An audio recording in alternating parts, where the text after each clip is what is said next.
You write in your new book, The Vision of the Anointed, available at all bookstores, about the Teflon prophets. Yes. What is? Well, I think my favorite is Paul Ehrlich, because he's been so consistently wrong on so many things.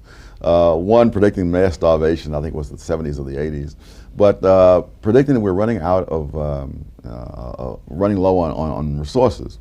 And Julian Simon made this famous bet with him. He would offer to bet anybody $1,000 that they could name a set of resources and name a period of time. And at the end of that period of time, those resources would not be more expensive, as they would be if they were really running low, but would be either stationary or falling in real terms.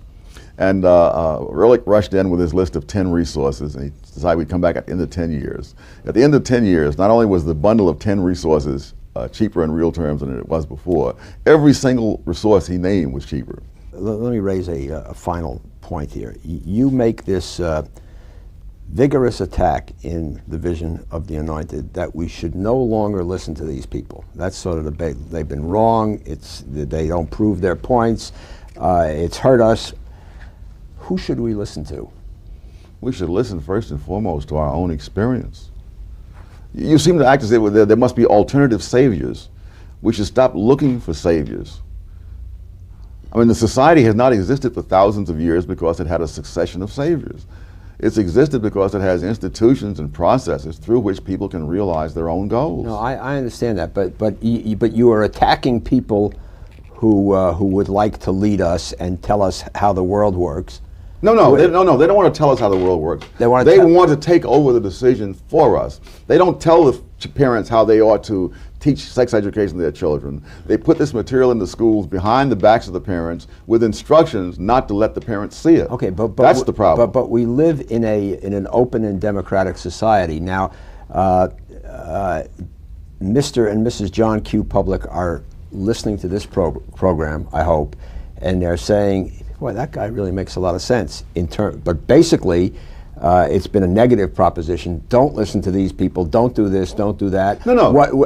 Don't let those people run your life. Okay, but how do you practically? I think it's a non-problem, Ben. No, but how do you? Non-problem. Those people are adults just like you and me. Okay, they have been running their lives for thousands of years. They don't need me to tell them what to do. Wait a minute, but this is It's not a question I want to take over from people on the left. No, but I want them to continue to make their decisions as they see fit. Right.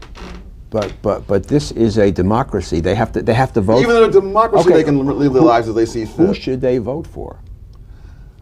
Oh, good heavens! They've been voting for whoever they wanted to without my help for 200 years. But some of these people are voting for the people who are listening to these anointed people.